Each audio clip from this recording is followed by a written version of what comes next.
మీ పిల్లలు ఫారెన్లో చదవాలనేది మీ కల? మీ కలను నిజం చేసే ఏకైక సంస్థ విదేశ్ కన్సల్ట్స్.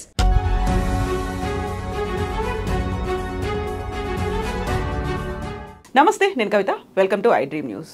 ఆంధ్రప్రదేశ్ ఎన్నికలకు సంబంధించి పొత్తులు, పంపకాలు, సీట్ల షేరింగ్లు, ప్రచారాలు ఇవన్నీ మొదలైపోయాయి. అయితే ప్రధానంగా కీలకమైనటువంటి అంశాలు ఈ ఎన్నికల్లో ఏముండబోతున్నాయి?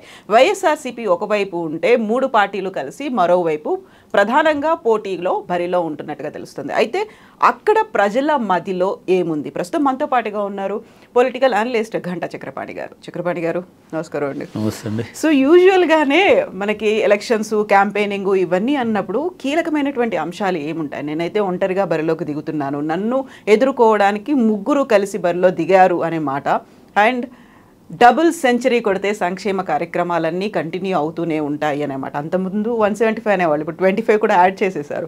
ఎలా చూస్తున్నారు మీరు?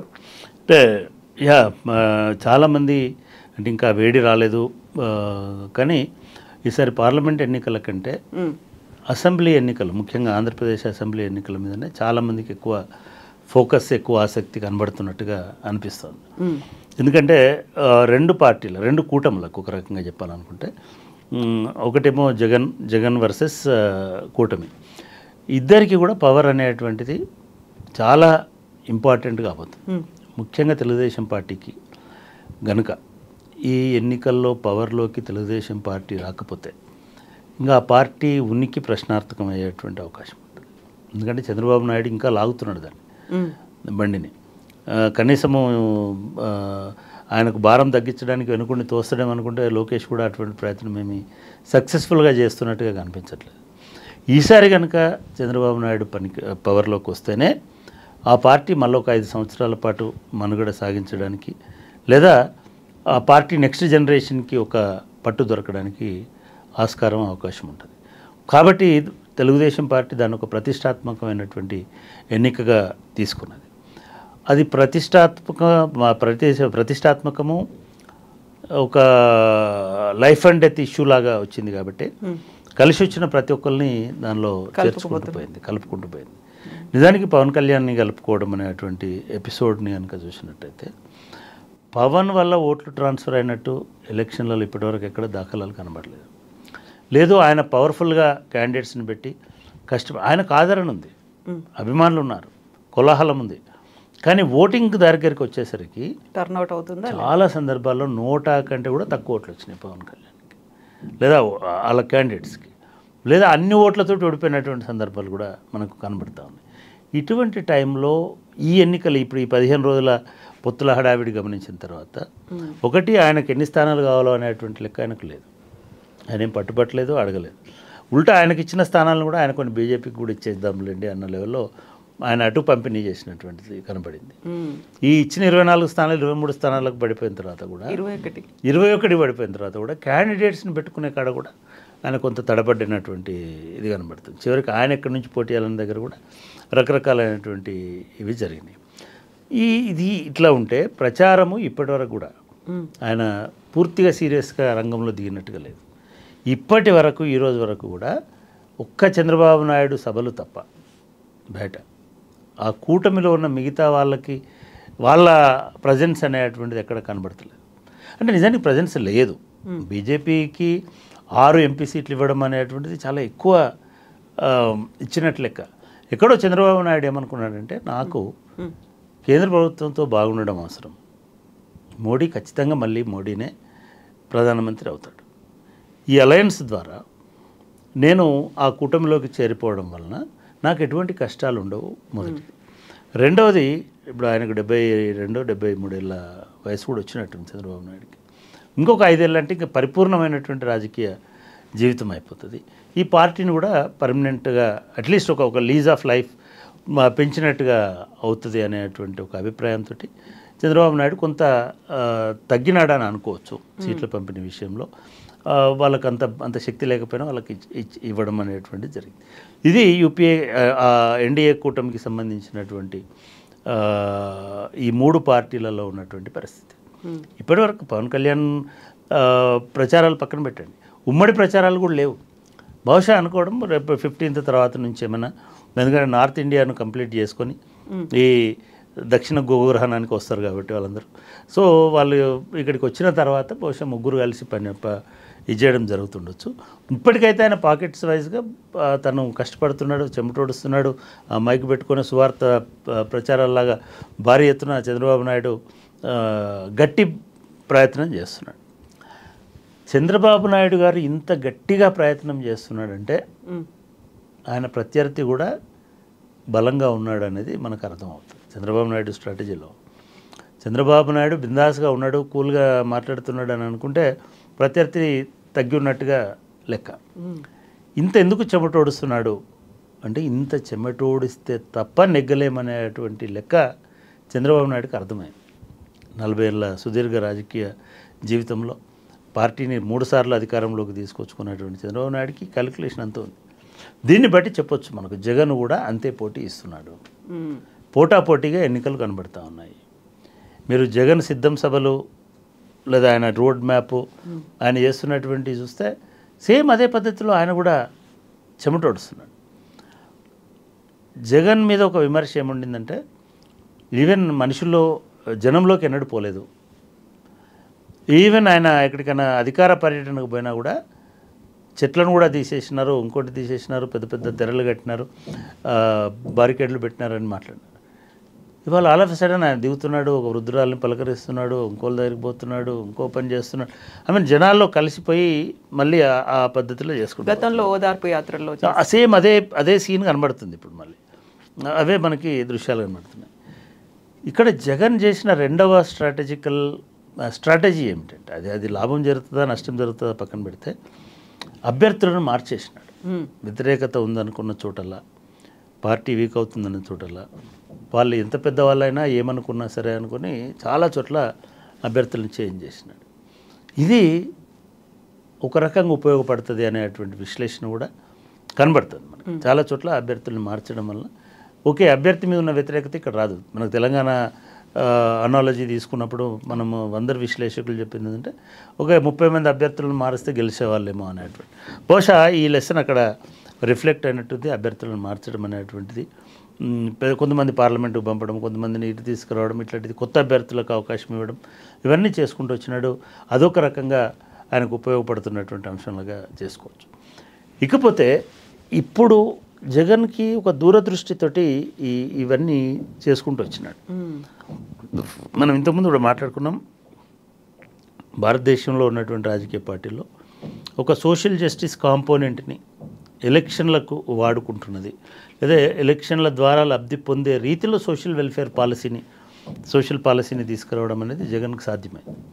అది ఎడ్యుకేషన్ అయి ఉండొచ్చు, హెల్త్ అయి ఉండొచ్చు, మెడికల్ సపోర్ట్ అయి ఉండొచ్చు, లేదా మిగతా అంశాలు ఏవైతే ఉన్నాయో ఇవి చాలామందిని టచ్ చేస్తున్నాయి. స్కూల్స్ బాగాయినాయి. అంటే ఎప్పుడైనా సరే మీరు వేల మందికి లక్షల మందికి ఇచ్చిన పెన్షన్లు విజిబుల్గా కనబడవు. కానీ ఒక విలేజ్లో ఇన్ఫ్రాస్ట్రక్చర్ ఇంప్రూవ్ అయింది, అంటే రోడ్ బాగైంది, స్కూల్ బాగైంది, హాస్పిటల్ బాగైంది అనుకోండి, ఎవ్రీడే దాని గురించి మాట్లాడుకుంటారు. అరే డాక్టర్ వచ్చిన టైంకి స్కూల్లో పాఠాలు జరుగుతున్నాయి. ఇటువంటి ఒక ఫీల్ గుడ్ ఫ్యాక్టర్ అనేటువంటిది ఆంధ్రప్రదేశ్లో అంతర్లీనంగా మనకు కనబడుతుంది. ఒక బెటర్మెంట్ అనేది డెఫినెట్గా జరిగింది. అది విజిబుల్గా కనబడుతుంది, మాటలలో కనబడుతుంది. చాలా బాగా చేసినాడని చెప్తున్నటువంటి వాళ్ళు ఉన్నారు. ఇది జనరల్గా ఒక 5 సంవత్సరాల పవర్లో ఉన్నటువంటి ఒక గవర్నమెంట్కి ఇటువంటి ఫీడ్బ్యాక్ రావడం అనేది మంచిది. ఆంధ్రప్రదేశ్ మొత్తంలో కూడా ఇప్పుడు ఉమ్మడి ఆంధ్రప్రదేశ్, ఈ ఆంధ్రప్రదేశ్, తెలుగుదేశం వచ్చిన తర్వాత ప్రతిసారి మారుకుంటూనే వస్తుంది. ఇక్కడ కేసీఆర్ 10 ఏళ్ళు ఉన్నాడు, ఇప్పుడు జగన్ అక్కడ గెలిస్తే 10 ఏళ్ళు ఉంటాడు. మొదలు టీడీపీ ఉంది, టీడీపీ తర్వాత. కానీ ఈ మార్పును గమనించిన తర్వాత ఈ ఓట్ల కన్సాలిడేషన్ అనేది పెరుగుతుంది. డెఫినెట్గా ఓట్లు కన్సాలిడేట్ అవ్వడం అనేది జరుగుతుంది. ఇది positive aspect of Jagan strategic aspect ఇంకొకటి ఉంది. పాజిటివ్దే కాకుండా ఈ కొన్ని వేల మంది వాలంటీర్లను పెట్టడం అనేటువంటిది, దానికి ముందు ఒక ఆలోచన, రాష్ట్ర విభజన జరిగిన కొత్తలో ఒక ఐఏఎస్ ఆఫీసరు ఉత్తరప్రదేశ్లో ఉండేవాడు, కేపీ రామయ్య అని, బీహార్లో ఉండేవాడు. ఈ కేపీ రామయ్య మన నెల్లూరు జిల్లాకు సంబంధించినటువంటి సీనియర్ ఐఏఎస్ ఆఫీసర్.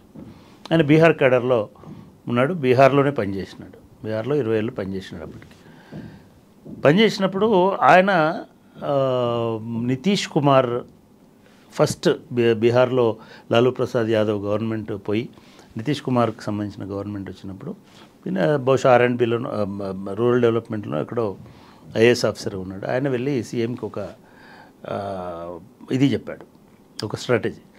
సార్, మన డెవలప్మెంట్ స్కీమ్స్ లేదా వెల్ఫేర్ స్కీమ్స్ గ్రాస్ రూట్ లెవెల్లో పోవడానికి గవర్నమెంట్ ఉంటుంది, బట్ ప్రతి విలేజ్లో ఒక ఇద్దరిని మనం అపాయింట్ చేద్దాం, వాళ్ళని వాలంటీర్స్ అందాం. ఈ వాలంటీర్స్కి వాళ్ళే ఇంత పకడ్బందీ కూడా ఇలా ఆ కాలంలో 15 ఏళ్ళ కింద 20 ఏళ్ళ కింద కేపీ రామయ్య బ్రెయిన్ చైల్డ్ ఆయన ఏం చేసినాడు అని అంటే, ఈ వాలంటీర్ సిస్టమ్ పెడదాం, వాడికి బైక్ ఇచ్చి పెట్రోల్ ఖర్చులకు కావాల్సిన 2,000 రూపాయలు ఇస్తే సరిపోతుంది. సరే, అప్పుడు 2,000 అంటే ఇక్కడ 15,000 అదే రేంజ్లో అనుకోండి అని ఆయన ప్రతి విలేజ్కి ఇద్దరు ముగ్గురుని వాలంటీర్స్ని బీహార్లో first time in the history of India వాళ్ళు అక్కడ స్టార్ట్ చేసినారు. అది చాలా మంచి రిజల్ట్ వచ్చింది. అంటే వాళ్ళు కేవలం మన దగ్గర ఉన్నంత స్మార్ట్ పాలిటిక్స్ ఉండవు అక్కడ. వాళ్ళు అనుకుంది ఏంటంటే, సపోజ్ ఒక జిల్లా హెడ్ క్వార్టర్కి ముఖ్యమంత్రి పోతాడు, ఆ జిల్లాలో ఒక 5,000 గ్రామాలు 3,000 గ్రామాలు ఉన్నాయి, వీళ్ళు ఒక 6,000 మంది ఉంటారు అక్కడ. ఈ డెవలప్మెంట్ స్ట్రాటజీ పెట్టుకోవడము, చెప్పడము, ఏమేమి స్కీమ్లు ఎట్లా పోవాలని ఒక నెట్వర్క్ లాగా ఇది బాగా ఉపయోగపడింది. సెకండ్ ఎలక్షన్, థర్డ్ ఎలక్షన్కి వచ్చేసరికి నితీష్కి ఇది ఒక పెద్ద స్ట్రాంగ్ ఫోర్స్ అయింది. ఆ మోడల్ని నిజానికి తెలంగాణలో కూడా ఇంప్లిమెంట్ చేయాలని అనుకున్నప్పుడు ఆయన నాతో మాట్లాడారు. నేను చెప్పాను, మీరు డైరెక్ట్గా కేసీఆర్ తోటి మాట్లాడండి, ఎందుకో ఇక్కడ అది వర్కౌట్ అవ్వాలి. బహుశా అట్లాంటి మోడల్, మరి అదే మోడల్ నాకు తెలియదు, మళ్ళీ రామయ్య గారు నాకు టచ్లో లేరు, కానీ జగన్ దాన్ని కాపీ చేసినారు, దాన్ని ఫుల్ ఫ్లెడ్జ్డ్గా ముందుకెళ్ళి నాకు ఆశ్చర్యం ఇస్తుంది. వాళ్ళు ఒక్కొక్క గ్రామంలోనే 10 మంది వాలంటీర్లు ఉన్నారంటే, అంటే ఒక విలేజ్ సచివాలయం అనేది పెట్టి. ఇది రెండోది, ఇందాక మనం ఇన్ఫ్రాస్ట్రక్చర్, అది ఫిజికల్ ఇన్ఫ్రాస్ట్రక్చర్ గురించి మాట్లాడుకున్నాం, ఇది ఒక సోషల్ ఇన్ఫ్రాస్ట్రక్చర్ని క్రియేట్ చేసి డీసెంట్రలైజ్ చేసి పవర్లో ఇది చాలా ఇంపార్టెంట్. అడ్మినిస్ట్రేషన్లో సరే, మీరు మండలాలు పెట్టినప్పుడు ఎట్లాగైతే ఎన్టీ రామారావుని మండలాలు పెట్టినాడు, ఇప్పుడు సమితి తీసేసి మండలం వచ్చింది, మన బ్లాక్ల నుంచి మండలికి వచ్చినప్పుడు చాలామంది చాలా పాజిటివ్ ఇది వచ్చేసింది. సో అట్లాగే ఇప్పుడు అడ్మినిస్ట్రేషన్ అంతే. నాకు మొన్న ఒక దీనిలో మాట్లాడుతున్నప్పుడు, అరే శ్రీకాకుళంలో ఎక్కడో అనంతపురంలో ఉన్నవాడికి వైజాగ్లో క్యాపిటల్ ఉంటే ఎట్లా అని అన్నప్పుడు ప్రసాద్ గారు ఎవరు, అసలు క్యాపిటల్కి ఎందుకు పోవాలా, అడ్మినిస్ట్రేషన్ అంతా డీసెంట్రలైజ్ విలేజ్లోనే, అందుకే సచివాలయమే పెట్టింది, సెక్రటేరియట్ అని, గ్రామ సచివాలయం. అది ఇట్లాంటి కొంత ఇది ఒక వెరీ స్ట్రాటజిక్ నెట్వర్కింగ్. ఈ నెట్వర్క్ డెఫినెట్గా ఉపయోగపడుతుంది. ఈ నెట్వర్క్ ఉపయోగపడుతుంది కాబట్టే పవన్ కళ్యాణ్ కొన్ని ఆరోపణలు ఇది అది చేసినాడు. సరే, అది బూమరంగ్ అయింది. ఇది గమనించిన తర్వాత చంద్రబాబు నాయుడు నిన్న మేము వాళ్ళను కొనసాగిస్తాం, వాళ్ళ జీతాన్ని కూడా ఇంకొక 5,000 పెంచుతామని చెప్పేసి యూటర్న్ తీసుకోవాల్సినటువంటి పరిస్థితి వచ్చింది. సో ఇవి పాజిటివ్గా పోతున్నాయి కాబట్టి ఆ సెన్స్ చంద్రబాబు నాయుడుకు ఉంది కాబట్టి ఈయన చంద్రబాబు నాయుడు అంత అగ్రెసివ్గా మాట్లాడడానికైనా, చంద్రబాబు నాయుడు అంత స్ట్రాటజిక్గా మాట్లాడడానికైనా, జనరల్గా కొన్నిసార్లు యూటర్న్ అనేది చాలా కీలక సమయంలో యూటర్న్ తీసుకుంటాడు. అంటే ఆ ఫీడ్బ్యాక్ వల్ల, ఆ సర్వే వల్ల, ఫీడ్బ్యాక్ వల్ల వాళ్ళని ప్రసన్నం చేసుకునేటువంటి ఆలోచన, ఇవన్నీ జగన్ పాజిటివ్ పాయింట్స్. అది ఫిజికల్ ఇన్ఫ్రాస్ట్రక్చర్ అయినా, ఈ సోషల్ నెట్వర్కింగ్ అయినా, ఇటువంటిదైనా, లేదా ఆయనకు చంద్రబాబు నాయుడు పార్టీ బలహీనత కూడా ఒక అడ్వాంటేజ్. అని జగన్ చుట్టూనంత యంగ్ లీడర్షిప్ చంద్రబాబు నాయుడు చుట్టూ లేదు. అందులో వచ్చారు. మీరు వాళ్ళ మీటింగ్ చూడండి, ఆ ఉద్వేగం, ఆ ఉత్సాహం లేదు. మీరు అదే జగన్ దీనిలో చూడండి, ఎవరైనా వచ్చేది ఒక డైనమిక్ లీడర్స్ అంతా జగన్ వెంబడి ఉన్నట్టుగా. ఎలక్షన్ అనేది ఎట్లుంటుందండి అంటే, ఒక వాతావరణం క్రియేట్ కావాలి ఒక నెల రోజుల్లో. ఎప్పుడైనా సరే మనం స్తబ్దుగా ఉండి నేను టైంకి వచ్చి నేను ఏదో చేస్తా అంటే కుదరదు, మ్యాజిక్ కాదు. డెఫినెట్గా ఇది ఆ ప్రభావం డిస్కషన్ని చేయడానికి దోహదం పడుతుంటుంది. ఇప్పుడు కేసీఆర్ అంటుంటాడు చూడండి, మీరు ఇక్కడ వినడం కాదు, ఊర్లలోకి పోయి చర్చ పెట్టుకోండి, చర్చించుకోండి, ఇది ఆల్రెడీ అక్కడ స్టార్ట్ అయింది. ఈ చర్చ స్టార్ట్ అయ్యి ఇప్పుడు మీకు ఏ ఊర్లో ఏ గ్రామంలో పోయినా కూడా ఫస్ట్ జనము ఏం చేసినాడు, ఏం జరిగింది, ఏం జరగలేదనే చర్చ అయితే పెట్టుకుంటున్నారు. ఇది పాజిటివ్ పాలిటిక్స్లో ఒక లక్షణం. గత ప్రభుత్వం ఈ 5 సంవత్సరాలలో మనకి ఏం చేసింది, అనే అంశాల మీద చర్చ జరుగుతుంది అని అంటే అది ఒపీనియన్ కన్సాలిడేషన్కి ఉపయోగపడుతుంది. ఈ ఊరికి అంటే మనకు ముందు ఒక 6 నెలల క్రితం చూసుకుంటే ఊరికే కులాలు తిట్టుకోవడం ఇది కనబడింది. ఇప్పుడు తిట్టుకోవడం లేదు. తిట్టుకోక అంటే కొంచెం ఒక పాజిటివ్ లైన్లో జగన్ పోయిన చోటల్లా ఆయన ఏమేమి చేసినాడో చెప్తున్నాడు. చెప్పి ఒక దండ వస్తుంది, ఒక ఇది వస్తుంది, వీళ్ళు నా మీద దాడి చేస్తున్నారు, ఈ రాష్ట్రం మీద దాడి చేస్తున్నారు. కానీ ఇప్పటివరకు ఆయన బీజేపీని ఒక పల్లెత్తు మాట కూడా అనట్లేదు. ఎంతసేపు పవన్ కళ్యాణ్ బఫూన్ లాగా ప్రొజెక్ట్ చేయడము, లేదా లోకేష్ని అట్లా ప్రొజెక్ట్ చేయడము, చంద్రబాబు నాయుడిని ఒక పవర్ మాంగర్ లాగా ప్రొజెక్ట్ చేయడము, ఇది నడుస్తుంది తప్ప పూర్తి స్థాయిలో ఇంకా అంటే ఇంతకుముందు ఉన్నట్టు అటువంటిది జరగట్లే. రెండవది వీళ్ళ అనైక్యత అనేది కూడా ఆయన వాడుకుంటున్నాడు. జగన్ చాలా తెలివిగా బిహేవ్ చేస్తున్నాడు. డెఫినెట్గా ఐజ్ ఆన్ టుడే మనకి రకరకాల మీడియా సంస్థలు లేదా సర్వే ఏజెన్సీస్ చెప్తున్నారు కూడా టైట్ ఫైట్ నడుస్తుంది. బీజేపీతో పొత్తుకుపోవడం వల్ల జగన్కి కొంత అడ్వాంటేజ్ అయింది, తెలుగుదేశం పార్టీ బీజేపీకి పోవడం వల్ల. ఎందుకంటే ఒక consolidated vote bank of Muslims ఈయన వైపు వచ్చినారు అనేటువంటిది కూడా ఒకటి వినబడుతుంది.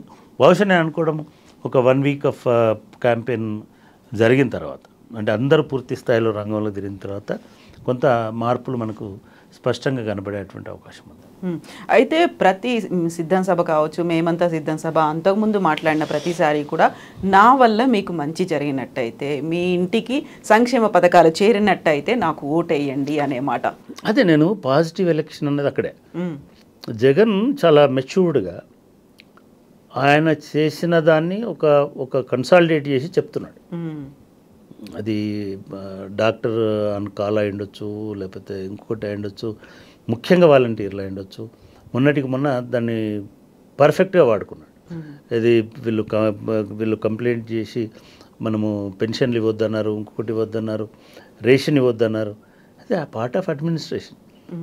దాన్ని ఆపడానికి లేదు. రేషన్ ఎట్లా ఆపుతావు? ఎలక్షన్ ఉందని రేషన్ ఆపే అవకాశం లేదు. వాళ్ళకు ఒక డౌట్ ఏమంటే వీళ్ళు ఇంటింటికి పోతారు కదా, వాళ్ళు క్యాంపెయిన్ చేస్తారేమో అని భయం. మీకు ఎవ్వరికి లేని ఇన్ఫ్రాస్ట్రక్చర్ జగన్కు ఉందని ఎందుకు చెప్పానంటే, బీహార్లో తీసుకున్న తర్వాత మళ్ళీ జగన్కు ఉందని ఎట్లా ఎందుకు చెప్పుకున్నామంటే వీళ్ళందరూ వెల్ కనెక్టెడ్ విత్ ఓటర్స్. అయితే వీళ్ళందరూ వాళ్ళకు కార్యకర్తలాగా పనిచేస్తారంటే చేయకపోవచ్చు. దానిలో కూడా తెలుగుదేశం సింపథైజర్ ఉండొచ్చు, దానిలో కూడా బీజేపీ ఎవరైనా ఉండొచ్చు, దానిలో కూడా పవన్ కళ్యాణ్ ఫ్యాన్స్ ఉండొచ్చు. బట్ ఓవరాల్గా ఒక కనెక్టివిటీ విత్ ఎ గవర్నమెంట్, దాన్ని నేను ఇన్సిస్ట్ చేస్తున్నాడు, నొక్కి చెప్తున్నాడు. పోయిన కడలో ఏం చెప్తున్నాడు? నా వల్ల ఇది జరిగింది, అది జరగలేదా, అది మీకు ఇంటికి వస్తుందా? ఇవన్నీ జరిగినప్పుడు అంటే మనకు ఒక రకంగా చూడాలనుకుంటే చంద్రశేఖరరావు గారి కేసీఆర్ గారి ఫస్ట్ ఎలక్షన్ గుర్తొస్తాం. ఆంధ్రప్రదేశ్లో ఇప్పుడు జరుగుతున్న జగన్ సెకండ్ ఎలక్షన్ గుర్తొస్తుంది. ఫస్ట్ టైం అయిపోయిన తర్వాత మిషన్ భగీరథ అనేది వాళ్ళ నినాదాలలో, వాళ్ళ రెగ్యులర్ దానిలో ప్రతి ఇంట్లో ట్యాప్ వస్తుండింది. లేదా మిషన్ కాకతీయ అనేటువంటిది ఇంకొక దీనిలో తీసుకుంది. పెన్షన్లకు సంబంధించినది కానీ, బతుకమ్మ చీరలు లాంటిది, ఇవన్నీ కూడా పీపుల్కి రీచ్ అవ్వడానికి రైతులకు అందుతున్న సహాయం కానీ. సో అది ఇవాళ జగన్ ప్రచారంలో కూడా అదే చెప్తున్నాడు ఆయన. ఇక్కడున్న పథకాలు అక్కడ లేవు నిజానికి చెప్పాలంటే. అక్కడ ఫుడ్ సెక్యూరిటీకి సంబంధించి, వెల్ఫేర్కి సంబంధించి, ఎడ్యుకేషన్కి సంబంధించి, హెల్త్కి సంబంధించిన పథకాలు ఉన్నాయి. ఈ 4 మనకు కనబడతాయి. అంటే ఫుడ్ సెక్యూరిటీ అంటేనేమో రేషను, బియ్యము, మిగతాయి, పెన్షన్లు, సోషల్ సెక్యూరిటీ కింద ఇట్లాంటి ప్రజలకు డైరెక్ట్గా నేరుగా అందుతున్నటువంటి డబ్బుల మోతాదు, డబ్బుల సంఖ్య అక్కడ ఎక్కువ ఉంది. ముల్లే అంటాం కదా, కన్సాలిడేటెడ్ మనీ ఎక్కువ ఉంది అక్కడ. అట్లాగే ఇన్ఫ్రాస్ట్రక్చరు ఇది ఎక్కువ కనబడుతుంది. ఇక్కడ ఏమైపోయిందంటే వాటర్ మీద ఎక్కువ పెట్టడము, కాళేశ్వరం అనడము, లేకపోతే ఇంకొకటి అనడము, భగీరథ అనడము, కాకతీయ, ఇట్లాంటి పనులు ఎక్కువ డిఫరెంట్ పాకెట్స్లో ఉండినాయి. సో జగన్ దాన్ని ఇప్పుడు ప్రచారంలో క్లియర్గా ఎస్టాబ్లిష్ చేసుకుంటూ పోతున్నాడు. జగన్కున్న ఎనర్జీ చంద్రబాబు నాయుడుకి లేదు. ఈయనకి ఒక 20-30 ఏళ్ళ వయసు వ్యత్యాసం కూడా ఉంది. కాబట్టి జగన్ తిరిగినంత వేగంగా చంద్రబాబు నాయుడు కదలేటువంటి అవకాశం లేదు. పోనీ చంద్రబాబు నాయుడు వెంబడి లేకపోతే లోకేష్ కదిలే అవకాశం కనబడతలేదు. ఆయనకు పాపం ఆయన పోయి ఏం ప్రచారం చేస్తాడో, ఏం చేస్తాడనే భయం చంద్రబాబు నాయుడుకు ఉంది. ఈ మధ్య చంద్రబాబు నాయుడుకి, లోకేష్కి అండ్ పవన్ కళ్యాణ్కి మధ్యలో కూడా పొసుగుతలేదనేటువంటి ఒకటి వినబడింది. కాబట్టి క్యాంపెయిన్ అనేటువంటి is going to be a big magic ఏపీలో. ఇప్పుడు నాకు చాలా ఆసక్తి కలిగించేది ఏంటంటే, పురంధేశ్వరి చంద్రబాబు నాయుడు ఒకచోట ప్రచారం చేస్తారా, ఒక డయాస్లో చేస్తారా, ఇదంతా కూడా చాలా ఇదిగా కనబడుతుంది. ఇట్లా చూస్తున్నప్పుడు జగన్కి ఒక పాజిటివ్ ఎడ్జ్ ఉంది, పాజిటివ్ ఎనర్జీ ఉంది, పాజిటివ్ టాక్ ఉంది అనేటువంటిది మనకు అర్థమవుతుంది ఏపీ ఎలక్షన్ల వరకు. సో భారాన్ని లోకేష్ పంచుకోవడానికి ఒక రకమైనటువంటి భయం ఉంది అనుకున్నప్పుడు, దెన్ వాట్ అబౌట్ కూటమిలో ఉన్నటువంటి జనసేన, బీజేపీ, ఆ భారాన్ని పంచుకోవడానికి కూడా వాళ్ళు రావట్లేరే? అంటే మీరు ఒకటి గమనించండి, జనసేన ఒక పార్టీగా ఎమర్జ్ అయిందా? నాకైతే డౌటే. చివరికి ఆ పార్టీకి ఒక మూలస్తంభంగా ఉన్నటువంటి వ్యక్తులు కూడా నిన్నెవరో సురేష్ అన్నట్టు ఆయన, పోతిన మహేష్ అన్నట్టు ఆయన వెళ్ళిపోయినాడు. చేస్తే గీస్తే పవన్ కళ్యాణ్ ప్రచారం చేయాలి, అంతటి ఫేస్ వాల్యూ నాగబాబు గారు చేయాలి. ఇంకెవరు రాలే అక్కడ. అంటే ఒక ఎమర్జీ అయ్యి నాదెండ్ల మనోహర్ ఆయన సీటు ఆయన ఇప్పుడు గెలుచుకోవాలి. ఎందుకంటే ఆయనకు ఇప్పుడు మిగతా అప్పటి వరకు ఉన్న కమ్మ నాయకులందరూ కూడా కొంత వ్యతిరేకతతో ఉన్నారు. సరే, ఇప్పుడు వాళ్ళందరినీ కన్సాలిడేట్ చేసుకొని ఆయన పనిలో నాయకత్వం ఎక్కడుంది? ఈ పార్టీలతో ఏమవుద్దనంటే, ఒక 10 మంది 5 రాష్ట్ర కమిటీ, ఇంకోటో ఒక కోర్ కమిటీ. కాంగ్రెస్లో రండి, మీకు ఒక వర్కింగ్ కమిటీ అంటాడు, ఒకటి కోర్ కమిటీ అంటాడు, ఇంకొకటి అంటాడు, ఇంకొకటి ఎగ్జిక్యూటివ్ అంటాడు, ఇంకోటి సేవాదాలు అంటాడు, ఒక ఎన్ఎస్ఏ స్టూడెంట్. వాళ్ళకి ఒక నెట్వర్క్ ఉంటుంది. వీళ్ళకు లేదు, టీడీపీలో లేదు, అది దీనిలో లేదు. అయితే ఇప్పుడు ఇది ఒక మేజర్ లోపం. ఇది బీజేపీకి అసలు నెట్వర్కే లేదు. బీజేపీ వచ్చి ఇప్పుడు బీజేపీ లీడర్లు ఎవరైనా వస్తే చంద్రబాబు నాయుడు కోసం పనిచేయాల్సిందే, అక్కడ పనిచేయాలి, ప్రచారం చేయాలి, అంతే తప్ప అక్కడ అవకాశం లేదు. నిజానికి ఇంకా ఇప్పుడు మీరు చూస్తూ పండి, రేపు అవసరం అనుకుంటే కాంగ్రెస్ పార్టీ సభలు బెటర్గా ఉంటాయి. కాంగ్రెస్ పార్టీకి ఓట్లు వస్తాయా, ఎన్ని ఓట్లు వస్తాయి పక్కన పెడితే, ఏ హడావిడి లేకుండా వాళ్ళు మొత్తం సీట్లలో ప్రకటించేసి చాలా సర్ప్రైజింగ్ నేమ్స్ కూడా పట్టుకొచ్చినారు. దానిలో చాలామందిని పట్టుకొచ్చినారు. మీరు వైజాగ్ సభను చూడండి, కాంగ్రెస్ పార్టీ అంటే ఇప్పుడు అటెండ్ అవుతాడు రేవంత్ రెడ్డి. మనం అనుకుంటాం కానీ రేవంత్ రెడ్డికి అక్కడ కూడా క్రేజ్ ఉంది. రేవంత్ రెడ్డి అక్కడ కూడా స్టార్. మన ఆ క్యాంపెయిన్లో చూస్తుంటే అరుపులు కేకలు, పవన్ కళ్యాణ్కి ఎట్లాంటి పవర్ అయితే కనబడిందో రేవంత్ రెడ్డి కూడా అట్లా కనబడింది.